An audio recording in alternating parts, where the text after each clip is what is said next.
FIUGPയുടെ ബികോമിലെ core പേപ്പറായിട്ടുള്ള ഒന്നാണ് business statistics. അപ്പോൾ അതിലെ സെക്കൻഡ് മൊഡ്യൂളാണ് നമ്മൾ ഡിസ്കസ് ചെയ്യുന്നത്. സെക്കൻഡ് മൊഡ്യൂളിൻ്റെ പേര് കോറിലേഷൻ ആൻഡ് റിഗ്രഷൻ എന്നുള്ളതാണ് നമ്മുടെ മൊഡ്യൂളിൻ്റെ പേര് വരുന്നത്. അപ്പോൾ അതിൽ എന്താണ് ആദ്യം കോറിലേഷൻ എന്നുള്ളതാണ്. കോറിലേഷൻ ഒക്കെ തന്നെ ഉണ്ട്. കോ റിലേഷനാണ്, രണ്ട് വേരിയബിൾസ് തമ്മിലുള്ള റിലേഷൻഷിപ്പ് നോക്കാൻ വേണ്ടിയിട്ടാണ് നമ്മൾ കോറിലേഷൻ ഉപയോഗിക്കുക. രണ്ട് വേരിയബിൾസ് തമ്മിലുള്ള റിലേഷൻഷിപ്പ് ബിറ്റ്വീൻ ടു വേരിയബിൾസ്. സാധാരണ നമ്മൾ പറയാറുണ്ട് രണ്ട് വേരിയബിൾസ് തമ്മിൽ എത്രത്തോളം റിലേറ്റഡ് ആണ്. ഇപ്പോൾ ഫോർ എക്സാമ്പിൾ നമ്മൾ പറയുകയാണെന്നുണ്ടെങ്കിൽ ഒരു വേരിയബിളാണ്, ഇപ്പോൾ നമുക്ക് നല്ല ചൂടാണ്, ചൂട് ഒരു വേരിയബിളാണ്. അതുപോലെ തന്നെ അപ്പോൾ നമ്മളെല്ലാവരും ചായ കുടിക്കുന്നത് എങ്ങനെയാണ്, കുറവായിരിക്കും. കാരണം ചൂട് കൂടുമ്പം നമ്മൾ ചായ കുടിക്കുന്നത് കുറവായിരിക്കും. ടെമ്പറേച്ചർ കൂടുമ്പം ചായയുടെ സെയിൽ എന്ത് ചെയ്യും, കുറയും. അപ്പോൾ അവിടെ റിലേഷൻ ഉണ്ട്. അപ്പോൾ ടെമ്പറേച്ചർ എന്ന് പറയുന്ന ഒരു വേരിയബിളും ഒപ്പം തന്നെ സെയിൽ ഓഫ് ടീ, ചായയുടെ സെയിൽ എന്ന് പറയുന്നത് രണ്ട് വേരിയബിളാണ്. ടെമ്പറേച്ചർ കൂടുന്നതിനനുസരിച്ചിട്ട് ടെമ്പറേച്ചർ കൂടുമ്പം സെയിൽ ഓഫ് ടീ എന്തെങ്കിലും കുറയും. അപ്പോൾ ഈ ഒരു വേരിയബിളും തമ്മിൽ എന്തുണ്ട്, റിലേഷൻഷിപ്പ് ഉണ്ട്. എത്ര റിലേഷൻഷിപ്പ് ഉണ്ട്, എങ്ങനത്തെ റിലേഷൻഷിപ്പ് ഉണ്ട് എന്നൊക്കെ ടെസ്റ്റ് ചെയ്യാൻ വേണ്ടി ഉപയോഗിക്കുന്ന ഒരു അനാലിസിസ് ആണ് കോറിലേഷൻ എന്ന് പറയുന്നത്. അപ്പോൾ കോറിലേഷൻ ഈസ് ബേസിക്കലി എന്താണ്, ഒരു സ്റ്റാറ്റിസ്റ്റിക്കൽ അനാലിസിസ് ആണ്, അല്ലെങ്കിൽ ഒരു ക്വാണ്ടിറ്റേറ്റീവ് ടെക്നിക്കാണ്. എന്തിനു വേണ്ടിയിട്ടാണ് നടത്തുന്നത്, ടു മെഷർ അല്ലെങ്കിൽ to analyse the relationship between two or more variables. ഇതേപോലെ നമുക്ക് വേറൊരു ഇത് ചെയ്യാം. ടെമ്പറേച്ചർ കൂടുമ്പോൾ നമ്മൾ സാധാരണയായിട്ട് സെയിൽ ഓഫ് ഐസ്ക്രീം കൂടും അല്ലേ. നമ്മൾ ചൂട് കൂടുന്നതിനനുസരിച്ചിട്ട് ഐസ്ക്രീമിൻ്റെ സെയിലും എന്ത് ചെയ്യും, കൂടാറുണ്ട്. അപ്പോൾ ഇത് ഓപ്പോസിറ്റ് ആയിരുന്നു. ഇത് തമ്മിലുള്ള റിലേഷൻഷിപ്പ് ഡിഫറെൻ്റ് ആയിരുന്നു. ഇവർ തമ്മിലുള്ള റിലേഷൻഷിപ്പും എന്താണ്, ഡിഫറെൻ്റ് ആണ്. അപ്പോൾ രണ്ട് വേരിയബിൾസ് തമ്മിലുള്ള റിലേഷൻഷിപ്പിനെ നമ്മൾ നോക്കാൻ ഉപയോഗിക്കുന്ന സ്റ്റാറ്റിസ്റ്റിക്കൽ അനാലിസിസ് ആണ് കോറിലേഷൻ എന്ന് പറയുന്നത്. ദെൻ നമ്മൾ നേരെ ഇനി പ്രോബ്ലത്തിലേക്ക് പോവുകയാണ്. കോറിലേഷൻ കണ്ടെത്താനുള്ള മെത്തേഡ്സുകൾ ഏതൊക്കെയാണെന്നുള്ളതാണ്. ബേസിക്കലി 3 മെത്തേഡ്സാണ് പറയുന്നത്. ഒന്ന് സ്കാറ്റർ ഡയഗ്രാം. ഓക്കെ, ഒന്നാമത്താണ് സ്കാറ്റർ ഡയഗ്രാം, രണ്ടാമത്താണ് ഗ്രാഫിക്കൽ റെപ്രസെൻറ്റേഷൻ, ദെൻ മൂന്നാമത്താണ് കോഎഫിഷ്യൻ്റ് ഓഫ് കോറിലേഷൻ. ഒന്നാമത്തത് സ്കാറ്റർ ഡയഗ്രാം, രണ്ടാമത്തത് ഗ്രാഫിക്കൽ റെപ്രസെൻറ്റേഷൻസ്, മൂന്നാമത്തത് കോഎഫിഷ്യൻ്റ് ഓഫ് കോറിലേഷൻ എന്നുള്ളതാണ്. സ്കാറ്റർ ഡയഗ്രാം എന്ന് പറഞ്ഞാൽ നമുക്കറിയാം, സ്കാറ്റർ എന്ന് പറഞ്ഞാൽ ചിന്നി ചെതറി കിടക്കുന്നതാണ്. രണ്ട് വേരിയബിൾസിനെ നമ്മൾ ഇങ്ങനെ വെറുതെ ഒരു ഗ്രാഫ് പേപ്പറിൽ ഇങ്ങനെ വരച്ചു. ദെൻ എക്സ് ആക്സിസിലും ഇവിടെ വൈ ആക്സിസിലും നമ്മൾ എന്തൊക്കെ രണ്ട് വേരിയബിൾസിന് എഴുതിയതിന് ശേഷം അതിങ്ങനെ നമ്മളങ്ങനെ അടയാളപ്പെടുത്തുമ്പോൾ ഇങ്ങനെ സ്കാറ്ററായി കിടക്കുന്നു. അതിൽ നിന്നും ഇതിൻ്റെ ഒരു മൂവ്മെൻറ്റ് എങ്ങനെയാണ്, ഈ ഒരു ഡയഗ്രാം പോകുന്നതിൻ്റെ മൂവ്മെൻറ്റ് എങ്ങനെയാണ് നോക്കാൻ വേണ്ടി ഉപയോഗിക്കുന്നതാണ് സ്കാറ്റർ ഡയഗ്രാം. ഗ്രാഫിക്കൽ റെപ്രസെൻറ്റേഷനും ഇതുപോലെ തന്നെയാണ്. പക്ഷേ ഡിഫറൻസ് എന്ന് പറഞ്ഞാൽ ഗ്രാഫിക്കൽ റെപ്രസെൻറ്റേഷൻ ആവുന്ന സമയത്ത് നമ്മൾ ഗ്രാഫ് പേപ്പറിൽ എക്സും വൈയും, നമുക്കറിയാം ഗ്രാഫ് പേപ്പർ സ്കൂളിലൊക്കെ പഠിച്ചിട്ടുള്ള ആ ഗ്രാഫ് പേപ്പർ ഉണ്ടല്ലോ, ആ ഗ്രാഫ് പേപ്പറിൽ നമ്മൾ എക്സും വൈയും വെച്ചിട്ട് അതിൻ്റെ മൂവ്മെൻറ്റ് നോക്കിയിട്ടായിരുന്നു നമ്മൾ എന്ത് ചെയ്യുക, ഗ്രാഫിക്കൽ റെപ്രസെൻറ്റേഷൻ ചെയ്യാം. ഏറ്റവും ഇമ്പോർട്ടൻ്റ് ആയിട്ടുള്ള സാധനം പഠിക്കാനുള്ളതാണ് നമുക്ക് കോഎഫിഷ്യൻ്റ് ഓഫ് കോറിലേഷൻ എന്നുള്ളത്. മെഷർ ചെയ്യുന്നത് എങ്ങനെയാണെന്ന് വെച്ച് കഴിഞ്ഞാൽ സ്റ്റാറ്റിസ്റ്റിക്കലാണ്, മാത്തമാറ്റിക്കലാണ് നമ്മൾ മെഷർ ചെയ്യുന്നത്. അതുകൊണ്ട് തന്നെ മറ്റുള്ള ഈ രണ്ട് മെത്തേഡിനേക്കാളും ഏറ്റവും അഡോപ്റ്റ് ചെയ്യുന്നത് അല്ലെങ്കിൽ ഏറ്റവും വൈഡ്ലി അക്സെപ്റ്റഡ് ആയിട്ടുള്ള മെത്തേഡ് എന്ന് പറയുന്നത് കോഎഫിഷ്യൻ്റ് ഓഫ് കോറിലേഷൻ ആണ് എന്നുള്ളതാണ്. കോഎഫിഷ്യൻ്റ് ഓഫ് കോറിലേഷൻ നമുക്ക് കണ്ടെത്താൻ വേണ്ടിയിട്ട് നമുക്ക് രണ്ട് മെത്തേഡ്സാണുള്ളത്. കോഎഫിഷ്യൻ്റ് ഓഫ് കോറിലേഷൻ, ഇതൊരു മാത്തമാറ്റിക്കൽ മെത്തേഡാണ് അല്ലെങ്കിൽ സ്റ്റാറ്റിസ്റ്റിക്കൽ മെത്തേഡാണ്. എന്തിനാണ് നമ്മളൊരു വാല്യൂ കണ്ടെത്താൻ വേണ്ടി ഉപയോഗിക്കുന്നതാണ്, അപ്രോപ്രിയേറ്റ് ആയിട്ടുള്ള കോറിലേഷൻ്റെ വാല്യൂ കണ്ടെത്താൻ വേണ്ടി ഉപയോഗിക്കുന്നതാണ്. ഇവർ തമ്മിലുള്ള റിലേഷൻഷിപ്പ് എത്രത്തോളം ഉണ്ടെന്നുള്ളത് മാത്തമാറ്റിക്കലി, രണ്ട് വേരിയബിൾസ് തമ്മിലുള്ള റിലേഷൻഷിപ്പ് എത്രത്തോളം ഉണ്ടെന്നുള്ളത് മാത്തമാറ്റിക്കലി കണ്ടെത്താൻ ഉപയോഗിക്കുന്ന ഒന്നാണ് എന്ത്, കോഎഫിഷ്യൻ്റ് ഓഫ് കോറിലേഷൻ എന്ന് പറയുന്നത്. അതുകൊണ്ട് തന്നെ കോഎഫിഷ്യൻ്റ് ഓഫ് കോറിലേഷൻ്റെ value always lies in between -1 to +1. -1ൻ്റെയും +1ൻ്റെയും ഇടയിലായിരിക്കും ആര് നിൽക്കുക, കോഎഫിഷ്യൻ്റ് ഓഫ് കോറിലേഷൻ്റെ വാല്യൂ നിൽക്കുക. പക്ഷേ കണ്ടെത്താൻ നമുക്ക് പഠിക്കാനുള്ളത് രണ്ട് മെത്തേഡ്സാണുള്ളത്, രണ്ടാൾക്കാരുടെ മെത്തേഡ്സാണുള്ളത്. ഒന്നാമത്തത് Karl Pearson's coefficient of correlation, രണ്ടാമത്താണ് സ്പിയർമാൻസ് റാങ്ക് കോറിലേഷൻ. ഓക്കെ, ഈ രണ്ട് സാധനം കൂടി പഠിച്ചു കഴിഞ്ഞാൽ നമ്മുടെ ഈ കോറിലേഷൻ എന്ന് പറയുന്ന ടോപ്പിക്ക് കഴിയും. ഇതെന്താ നോക്കാം. So Karl Pearson's coefficient of കോറിലേഷനിലുള്ള ഇക്വേഷൻ എന്ന് പറയുന്നത് ആർ എന്നുള്ളതാണ് നമ്മൾ റെപ്രസെൻറ്റ് ചെയ്യുക. കോറിലേഷൻ നമ്മൾ റെപ്രസെൻറ്റ് ചെയ്യുന്നത് സ്മോൾ ലെറ്റർ ആർ ആണ്. n sigma X Y minus sigma X into sigma Y divided by root of n sigma X square minus sigma X the whole square sigma Y square minus sigma Y the whole square ആണ്. അപ്പോൾ equation കാണുമ്പോൾ നമുക്ക് വലിയ equation ആണെന്നുള്ളതും പഠിക്കാൻ ബുദ്ധിമുട്ടാണ് അപ്പോൾ തോന്നുന്നത്. പക്ഷേ ഇത് പഠിച്ചു വെച്ച് കഴിഞ്ഞാൽ നമുക്ക് പെട്ടെന്ന് തന്നെ ക്വസ്റ്റ്യൻസിനുള്ള ആൻസേഴ്സ് ചെയ്യാവുന്നതുള്ളൂ. ഓക്കെ, അപ്പോൾ നമുക്ക് നേരെ ക്വസ്റ്റ്യനിലേക്ക് പോവാം. So the first question, calculate coefficient of correlation. X എന്ന് പറയുന്നൊരു വേരിയബിളും വൈ എന്ന് പറയുന്ന വേരിയബിളുണ്ട്. എക്സ് 2 ആകുമ്പോൾ വൈ 4 ആണ്, എക്സ് 3 ആകുമ്പോൾ 5. അങ്ങനെ അങ്ങനെ എക്സിൻ്റെയും വൈൻ്റെയും തമ്മിൽ എത്രത്തോളം കോറിലേഷൻ ഉണ്ട് എന്നുള്ളത് നോക്കാനാണ് നമ്മൾ ചോദിച്ചിട്ടുള്ളത്. ഇങ്ങനെ ഒരു ക്വസ്റ്റ്യൻ വരിക. ഇതിൽ നിന്ന് നമ്മളോട് കാണാൻ പറ്റുന്നത് കാൽപിയേഴ്സൺസ് കോഎഫിഷ്യൻ്റ് ഓഫ് കോറിലേഷൻ എങ്ങനെ കാണാമെന്നുള്ളതാണ്. അപ്പോൾ നമ്മൾ ചെയ്യേണ്ടത് എക്സും വൈയും ആണ്. അപ്പോൾ ഇവിടെ തന്നിട്ടുള്ള ഇക്വേഷനിലേക്ക് സബ്സ്റ്റിറ്റ്യൂട്ട് ചെയ്യുക എന്നുള്ളതാണ്. ഇവിടെ ഇക്വേഷനിൽ നമുക്ക് എക്സും വൈയും മാത്രമേ കാണുന്നുള്ളൂ അല്ലേ. അപ്പോൾ എങ്ങനെയാണ് ഇതിന് ചെയ്യുക എന്നുള്ളതാണ്. അപ്പോൾ നമുക്ക് വേണ്ടത് ആദ്യം ക്വസ്റ്റ്യൻ തന്നിട്ടുള്ള അതേ സാധനങ്ങൾ നമ്മൾ കോളമായിട്ട് എഴുതാം. ഓക്കെ, എക്സ് എന്ന് പറഞ്ഞ കോളം, ദെൻ വൈ എന്ന് പറയുന്ന കോളം. ഓക്കെ, എക്സിലെ സാധനങ്ങൾ അതേപോലെ നമ്മൾ ഇറക്കി എഴുതുക. 2 3 എക്സും വൈയും നമ്മൾ എഴുതി. ഇനി ഇക്വേഷനിലേക്ക് നോക്കാം. നമുക്ക് ഇക്വേഷനിൽ നമ്മൾ എന്തൊക്കെ ചെയ്യേണ്ടത് എൻ എന്നുള്ളതാണ്. എൻ എന്ന് പറഞ്ഞാൽ നമ്പർ ഓഫ് ഒബ്സർവേഷൻ ആണ്. എത്ര നമ്പർ ഓഫ് ഒബ്സർവേഷൻ ഉണ്ട്. അപ്പം 1 2 3 4 5 6 7 അല്ലേ. എൻ എന്ന് പറഞ്ഞാൽ എത്ര ഉണ്ട്. അപ്പം n = 7. മൊത്തം n 7 ഉണ്ട്. ഇനി അടുത്ത സാധനം n നമ്മൾ ചെയ്തു. ഇനി നമ്മൾ വേണ്ടത് സിഗ്മ എക്സ് വൈ ആണ്. എന്താണ് സിഗ്മ എന്ന് പറഞ്ഞാൽ ടോട്ടൽ. എന്തിൻ്റെ ടോട്ടലാണ്. X വൈൻ്റെ total. എക്സും വൈയും മൾട്ടിപ്പിൾ ചെയ്തതിന് ശേഷം ഉണ്ടാകുന്നതിൻ്റെ ടോട്ടലിനെയാണ് സിഗ്മ എക്സ് വൈ എന്ന് പറയുന്നത്. അപ്പോൾ ഇവിടെ എക്സും വൈയും ഉണ്ട്. അപ്പോൾ നമുക്ക് അടുത്ത് ചെയ്യേണ്ടത് എന്താണ്. സിഗ്മ എക്സ് വൈ ആണ്. അപ്പോൾ നമ്മൾ അടുത്ത കോളം വരയ്ക്കുന്നു. X Y. എക്സ് വൈ എന്ന് പറഞ്ഞാൽ എക്സ് ഇൻറ്റു വൈ എന്നുള്ളതാണ്. അപ്പോൾ ഒന്നാമത്തെ എക്സ് എത്രയാണ് 2, വൈ എത്രയാണ് 4. അപ്പോൾ 2 × 4 8. ഓക്കെ, ഒന്നാമതിൻ്റെ അടുത്ത എക്സ് 3, അടുത്ത വൈ 5, 3 × 5 15, ദെൻ 4 × 6 20, 7 × 5 35, 8 × 4 32. ഇനി നമുക്ക് എക്സ് വൈ കിട്ടി. എക്സ് വൈ അല്ല നമുക്ക് വേണ്ടത്. എന്താ വേണ്ടത് നമുക്ക് സിഗ്മ എക്സ് വൈ ആണ്. സിഗ്മ എന്ന് പറഞ്ഞാൽ എന്താണ് total.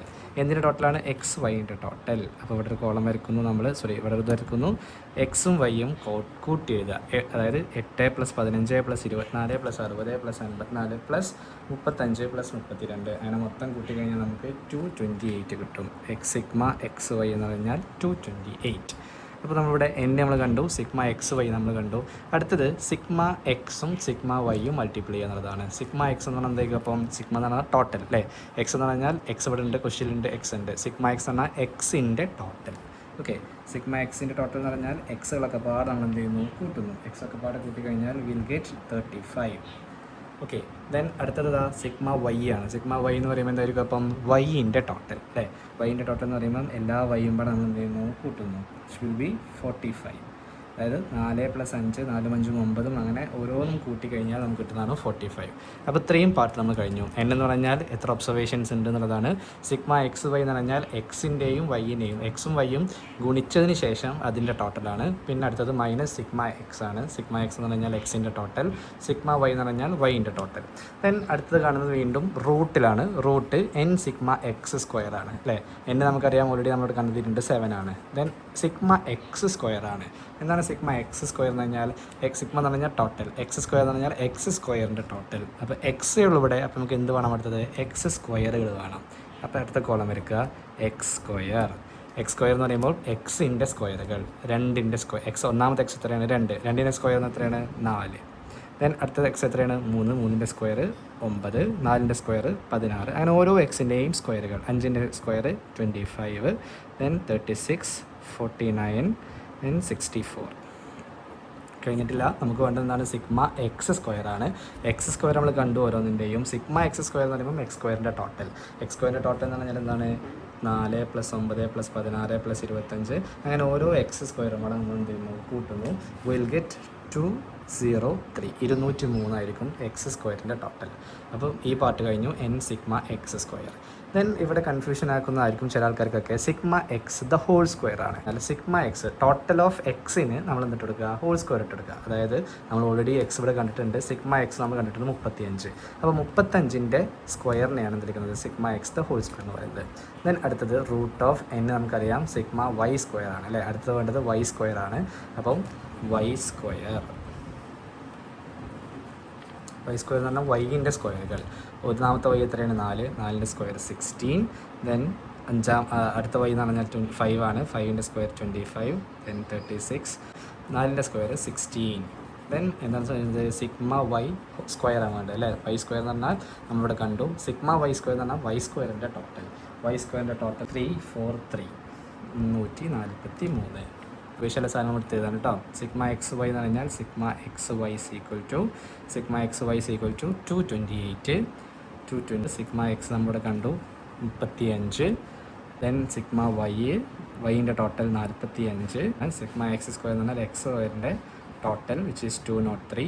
Then sigma X the whole square ആണ്, അതായത് sigma X the whole square എന്ന് പറഞ്ഞു കഴിഞ്ഞാൽ സിഗ്മ എക്സ് എത്രയാണ് 35 square. Okay. Then sigma Y square ആണ്, സിഗ്മ വൈ സ്ക്വയർ എന്ന് പറഞ്ഞു കഴിഞ്ഞാൽ 343. Then sigma Y the whole square എന്ന് പറയുമ്പോൾ വൈൻ്റെ ടോട്ടലിൻ്റെ whole square 45 whole square. Okay. ഇനി നേരെ ഇത് ഇക്വേഷനിലേക്ക് സബ്സ്റ്റിറ്റ്യൂട്ട് ചെയ്യുക എന്നുള്ളതാണ് നമ്മൾ ചെയ്യേണ്ടത് കേട്ടോ. അപ്പോൾ R is equal to N എന്ന് പറഞ്ഞാൽ 7 into okay sigma X Y 228 minus then ഒരു ബ്രാക്കറ്റ് ഇട്ട് കൊടുക്കുക സിഗ്മ എക്സ് അല്ലേ. സിഗ്മ എക്സ് നമുക്കറിയാം അവിടെ എത്രയാണ് 35 ഇൻറ്റു സിഗ്മ വൈ എന്ന് പറഞ്ഞു കഴിഞ്ഞാൽ 45 ഡിവൈഡഡ് ബൈ ദെൻ റൂട്ട് ഇട്ട് കൊടുക്കുക. ഓക്കെ. എന്ന് പറഞ്ഞാൽ വീണ്ടും നമുക്കറിയാം 7 ഇൻറ്റു സിഗ്മ എക്സ് സ്ക്വയർ എന്ന് പറഞ്ഞാൽ 203, അവിടെ 203 minus sigma X the whole square എന്ന് പറഞ്ഞാൽ എത്രയാണ് 35 സ്ക്വയർ അല്ലേ. 35 സ്ക്വയർ 35 സ്ക്വയർ. ദെൻ നെക്സ്റ്റ് എന്ന് പറഞ്ഞാൽ വീണ്ടും 7 സിഗ്മ വൈ സ്ക്വയർ എന്ന് പറഞ്ഞാൽ എത്രയാണ് നമുക്കറിയാം 343 minus sigma Y the whole square ആണ് which means 45 sigma y 45 sigma Y the whole square എന്ന് പറയുമ്പം 45 സ്ക്വയർ. 7 ചെയ്ത് കഴിഞ്ഞാൽ നമുക്ക് 1596 കിട്ടും.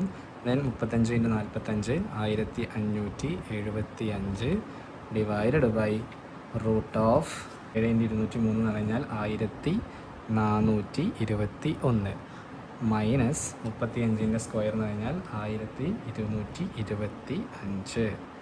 ദെൻ വീണ്ടും ഒരു റൂട്ട്, ഈ റൂട്ട് ഇങ്ങനെ ഈ ഡിവൈഡഡ് ബൈ ഇങ്ങനെ പോകണം കേട്ടോ. റൂട്ട് 7 × 343 ചെയ്ത് കഴിഞ്ഞാൽ നമുക്ക് കിട്ടും 2401 മൈനസ് 45 സ്ക്വയർ എന്ന് പറഞ്ഞു കഴിഞ്ഞാൽ 2025. ഓക്കെ. ഇത് ചെയ്ത് കഴിയുമ്പോൾ 1596 minus 1575 which will be 21. Then 1421 minus 1225 root 196. Then 2401 minus 2025 which will be root 376. Okay. ഇത്രയാണ് നമ്മൾ ചെയ്തുള്ളത്. ഇനി ഈ രണ്ട് റൂട്ടുകളെ സംഖ്യ കണ്ടെത്തുക എന്നുള്ളതാണ് നമ്മൾ ചെയ്യുന്നു. 21 അതേമാതിരി എഴുതുന്നു. റൂട്ട് 196 അങ്ങനെ റൂട്ട് 196 ആണ് കാൽക്കുലേറ്ററിൽ റൂട്ട് നിൽക്കുക, എന്നിട്ട് 196 അടിച്ചെടുക്കുക. അപ്പോൾ നമുക്ക് 14 നയിക്കാരം ആൻസർ കിട്ടുക. ദെൻ ഇവിടെ ഇൻറ്റു ദെൻ അടുത്ത റൂട്ട് 376 അതായത് 19.39. ഇത്രയേ ഉള്ളൂ. 21 ഡിവൈഡഡ് ബൈ 14 × 19.39. അത് ചെയ്യുമ്പോൾ നമുക്ക് 271.46 കിട്ടും. ദെൻ ഈ ഫൈനൽ ആൻസർ 21 നിന്നും 21 ഹരിക്കണം 271.46 ചെയ്താൽ 0.077. This is the answer. അപ്പോൾ നമ്മുടെ കോറിലേഷൻ കോഎഫിഷ്യൻ്റ് എന്ന് പറഞ്ഞാൽ എത്രയാണ് 0.077 ആണ്. 0.077 എന്ന് പറഞ്ഞാൽ എന്താണ് ഉദ്ദേശിക്കുന്നത് പോസിറ്റീവ് കോറിലേഷൻ ആണ്.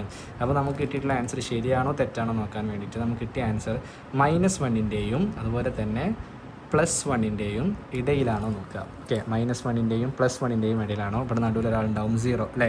0 മുതൽ -1 ആണെന്നുണ്ടെങ്കിൽ നമ്മൾ ആൻസർ കിട്ടുന്നത് 0 മുതൽ -1 ആണെന്നുണ്ടെങ്കിൽ അത് നെഗറ്റീവ് കോറിലേഷനും 0 മുതൽ +1 നമ്മൾ വാല്യൂ ഉണ്ടെന്നുണ്ടെങ്കിൽ അത് പോസിറ്റീവ് കോറിലേഷനാണ്. ഇവിടെ നമ്മൾ ആൻസറിൽ മൈനസ് അല്ല പോസിറ്റീവാണ് അല്ലേ. 0.077 ആണ്. അപ്പോൾ ഇത് എന്ത് കോറിലേഷനാണ് പോസിറ്റീവ് കോറിലേഷനാണ്. അപ്പോൾ എക്സും വൈയും തമ്മിലുള്ള റിലേഷൻഷിപ്പ് എങ്ങനെയാണ് പോസിറ്റീവായ റിലേഷൻഷിപ്പാണ്. എത്രത്തോളം ഉണ്ട് 0.077 അല്ലേ. അത്രയും അല്ലെങ്കിൽ 77% ഒരെന്തുണ്ട് കോറിലേഷൻ ഉണ്ട് എന്നുള്ളതാണ് നമുക്ക് മനസ്സിലാക്കേണ്ടത്. ഓക്കെ അല്ലേ. ഓക്കെ. അത് ചെയ്ത് കഴിഞ്ഞിട്ട് നെക്സ്റ്റ് ക്വസ്റ്റ്യൻ ആയിട്ട് നമ്മൾ പറയുന്നതാണ് പ്രൈസും ഡിമാൻഡും തമ്മിലുള്ള കോറിലേഷൻ എത്രത്തോളം ഉണ്ട്. പ്രൈസിനെ എക്സ് ആക്കിയിട്ടും ഡിമാൻഡിനെ വൈ ആക്കിയിട്ടും എടുത്തതിന് ശേഷം ഇതൊന്നും ചെയ്ത് നോക്കുക. ചെയ്ത് നോക്കുമ്പോൾ you will get the final answer -0.9. ഇതായിരിക്കും നിങ്ങൾക്ക് കിട്ടുന്ന final answer which means minus ആയതുകൊണ്ട് തന്നെ നെഗറ്റീവ് കോറിലേഷൻ ആയിരിക്കും. ഇത് എല്ലാ സ്റ്റെപ്പും ചെയ്ത് നോക്കിയിട്ട് -0.9 കിട്ടുന്നുണ്ടോ എന്നുള്ളതൊന്ന് ഉറപ്പ് വരുത്തുക. കിട്ടിയില്ല എന്നുണ്ടെങ്കിൽ ചോദിക്കാം കേട്ടോ. ശരി. Thank you.